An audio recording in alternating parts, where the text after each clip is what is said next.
The glittering facade of high society often conceals a world of intense rivalry, strategic maneuvers, and deep-seated animosities that rarely surface in the public view. For years, the public has watched the unfolding drama surrounding the British royal family and various global celebrities with a sense of fascination, tracking every public appearance, every carefully worded statement, and every shift in institutional dynamics. Yet, beneath the polished exterior of red carpets and official engagements, a much larger and more volatile conflict has been brewing, one that threatens to reshape the boundaries between the free press and the right to personal privacy. This hidden battle involves some of the most recognizable figures of our time. Individuals who have chosen to leverage their immense wealth, cultural influence, and personal narratives against one of the most powerful media institutions in the modern world.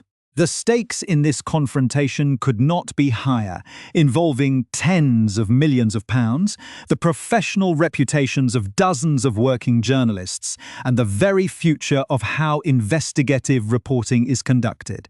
To truly understand how this point of absolute crisis was reached, one must look back at the years of escalating tension, where minor grievances gradually hardened into an organized and relentless campaign designed to inflict maximum institutional damage. If you want to stay informed about the latest developments in this unfolding drama and receive deeply researched analysis on high-profile media battles, please take a moment to subscribe to our channel and turn on notifications so you never miss an update. The origin of this massive legal struggle lies in a deeply polarized atmosphere where the traditional boundaries of media scrutiny have been aggressively challenged by a new generation of public figures. For over a decade, a growing coalition of prominent individuals, driven by distinct personal motivations and supported by organized advocacy groups, has sought to hold the tabloid press accountable for what they perceived as systemic and unlawful intrusions into their private lives. This movement found an unexpected and highly influential focal point in the younger generation of the British royal family, specifically through figures who felt that their personal boundaries had been repeatedly and systematically violated for the sake of public entertainment. The narrative that emerged was one of continuous victimhood against an unchecked media apparatus, a story that quickly captured the imagination of the global public and created a highly charged environment where any defense mounted by the press was viewed with immediate skepticism. Over time, this generalized resentment coalesced into a specific, highly coordinated legal strategy targeting the publisher of some of the most widely read newspapers in the United Kingdom, setting the stage for a judicial confrontation of unprecedented scale as the legal machinery began to turn. This coalition of public figures sought to construct a narrative so compelling and accusations so severe that they believed the targeted media institution would have no choice but to capitulate or face complete public ruin. The strategy relied on bringing together an eclectic mix of claimants, ranging from legendary musical icons and Hollywood actresses to prominent political figures and individuals associated with landmark social justice campaigns. By uniting these diverse voices under a single legal banner, the architects of this campaign aimed to create an overwhelming sense of moral authority, presenting their case not merely as a private dispute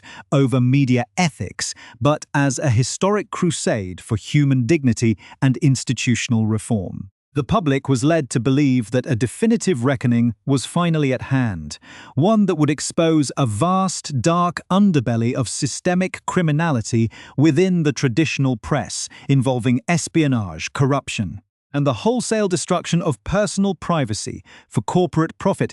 For 4 long years, this massive legal cloud hung over the media landscape, with regular leaks and highly publicized court filings generating a continuous stream of dramatic headlines that kept the public in a state of constant anticipation. The accusations were designed to shock the public conscience, describing a reality where no home was safe from intrusion, no telephone line was secure, and no private moment was free from the prying eyes of illicit operatives. As the media publisher prepared its defense, the broader journalistic community watched with growing anxiety, realizing that an adverse ruling could establish a dangerous precedent, effectively muzzling the free press and creating an environment where public figures could use the threat of ruinous litigation to suppress legitimate investigative journalism. The tension reached a fever pitch as the case finally moved toward a comprehensive trial, with both sides fully aware that the outcome would result in either the total vindication of traditional journalism or the complete collapse of one of the industry's most prominent institutions. Yet, as the extensive proceedings finally commenced in the high-stakes environment of the High Court, the grand narrative constructed by the claimants began to face the cold, unyielding scrutiny of judicial process. The public, which had been promised an historic exposure of media wrongdoing, instead witnessed a complex and increasingly fractured legal battle where the grand assertions made in the press notices had to be backed by verifiable, admissible evidence. Month after month, senior journalists and media executives took the witness stand, prepared to defend their life's work and protect the integrity of their reporting against a barrage of allegations that had threatened to destroy their careers and permanently damage their health. The courtroom became an arena of intense intellectual and factual combat, where every article, every source, and every editorial decision made over the course of 2 decades was subjected to meticulous examination as the trial progressed through its grueling 3-month duration at the beginning of the year. The initial confidence displayed by the high-profile claimants began to show subtle signs of strain under the weight of cross-examination. The elaborate theories of widespread, coordinated electronic surveillance and domestic espionage, which had sounded so definitive in the initial stages of public relations campaigns, were systematically tested against the actual documentation and the live testimony of the accused writers.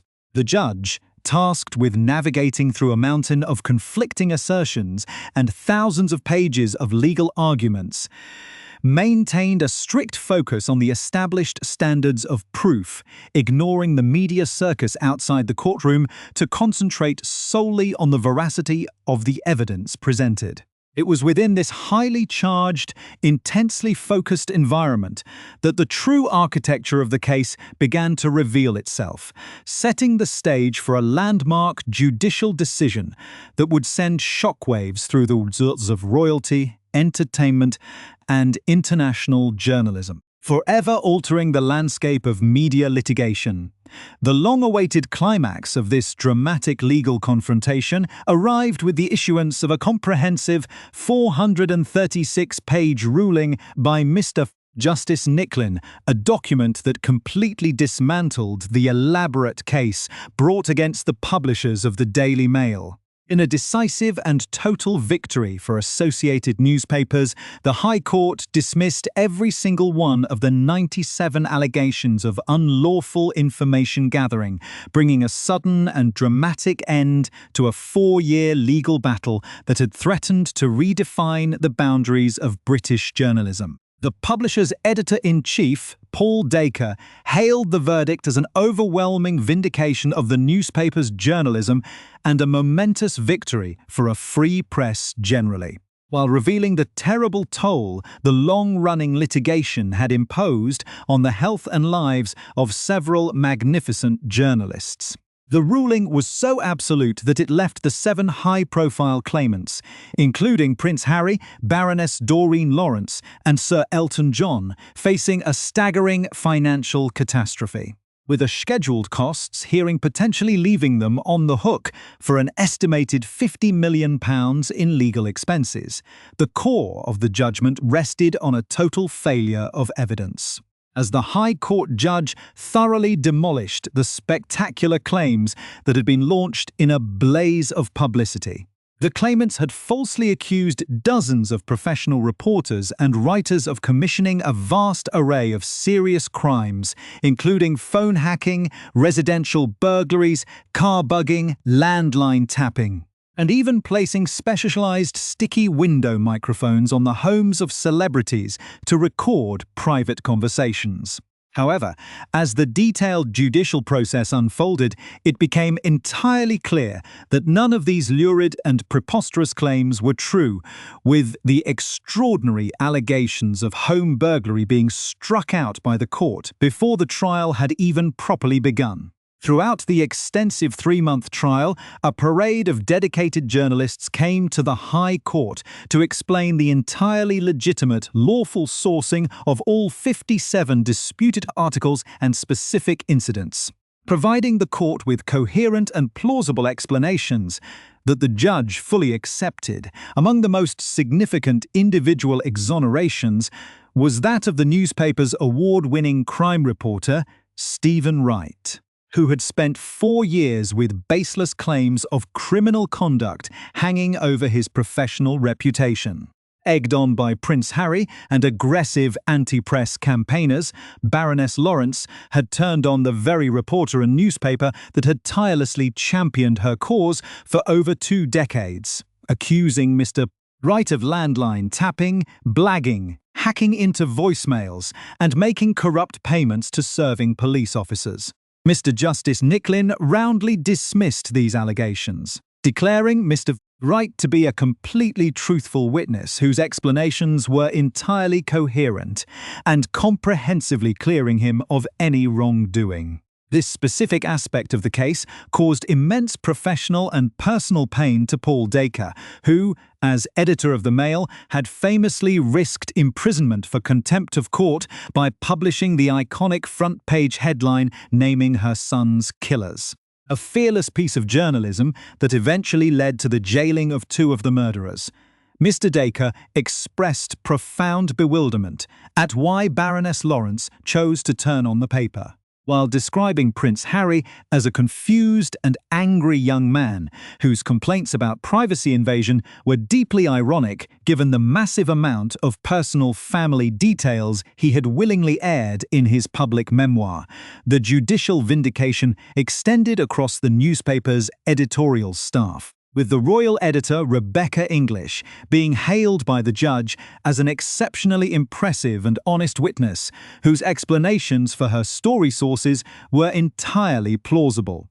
The court completely threw out a highly publicized allegation that Miss English had attempted to illicitly obtain the flight details of Prince Harry's former girlfriend, Chelsea Davy, with the judge offering sharp criticism of the claimant's legal teams for advancing such serious accusations at trial while leaving them entirely unsupported by any credible evidence. Furthermore, 3 senior media executives who had been accused by the claimant's lawyers of lying to the historic Leveson inquiry were completely cleared of any wrongdoing.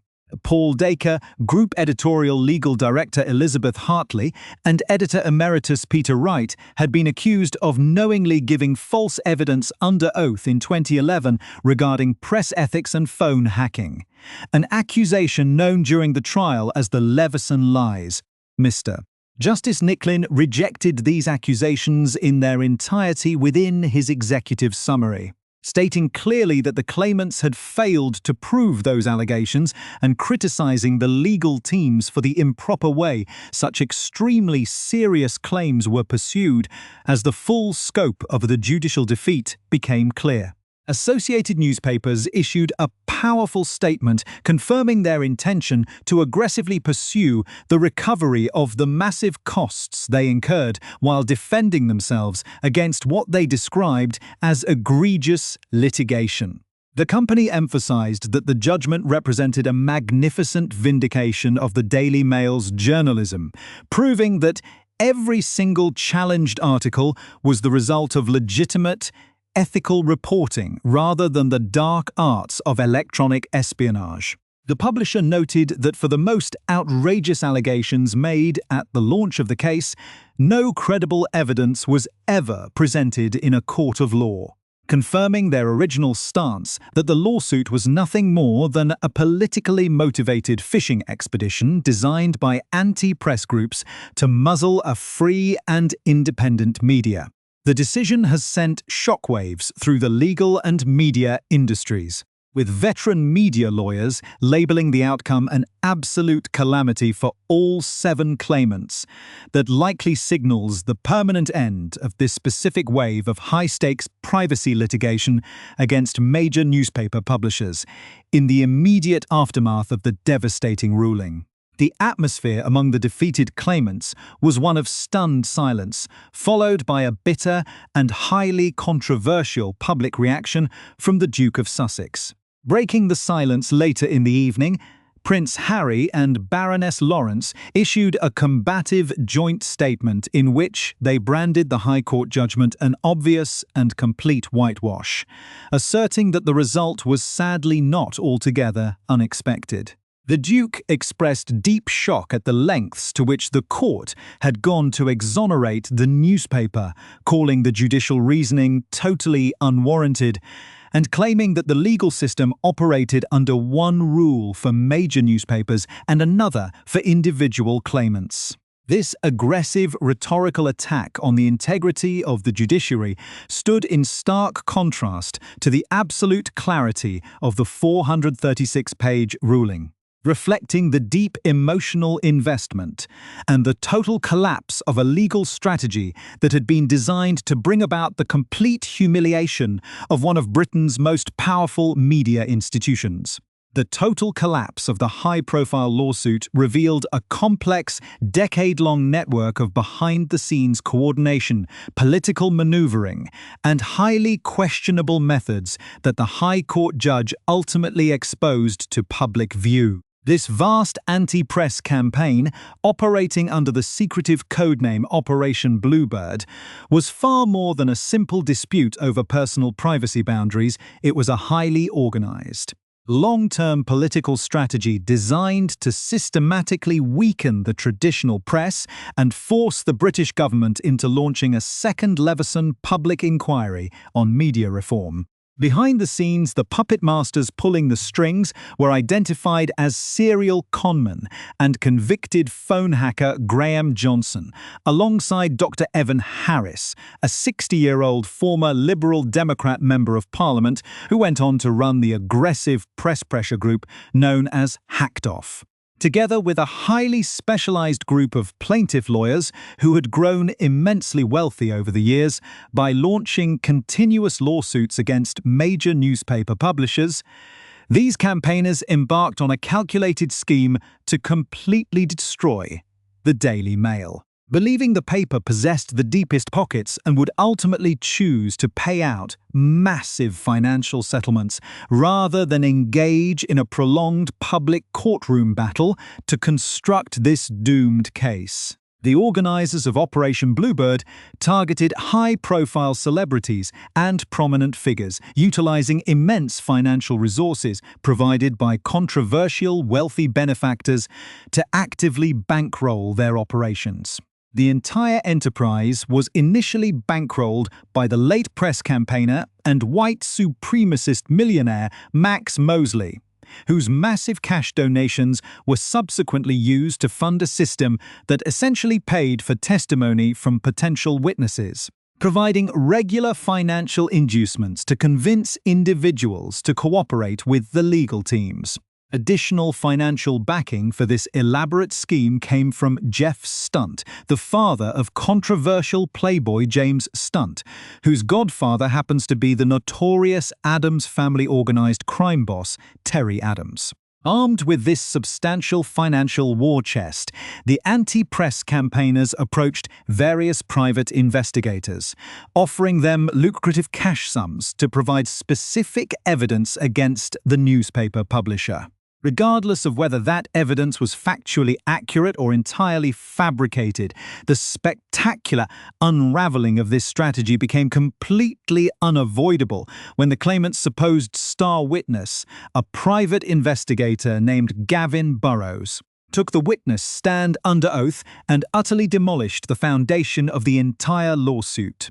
Prince Harry, Elizabeth Hurley, Sir Elton John, his husband David Furnish, and Baroness Lawrence had all launched their multi-million-pound claims on the explicit basis of alleged confessions made by Mr. Burrows, who had supposedly admitted to hacking their voicemails, tapping their personal landlines, and placing a sticky microphone on Ms. Hurley's dining room window. However, Mr. Burrows shocked the courtroom by testifying that his entire signed confession statement had actually been drafted for him by Prince Harry's own legal researchers and was nothing more than a comprehensive pack of lies featuring a forged signature.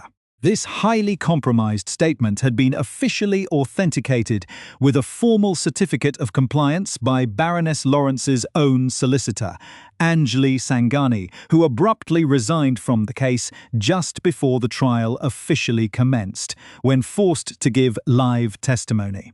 The star witness became an argumentative and evasive figure whose professional credibility was completely and comprehensively undermined, leaving the High Court judge with no coherent or reliable evidential foundation to support the claimant's case.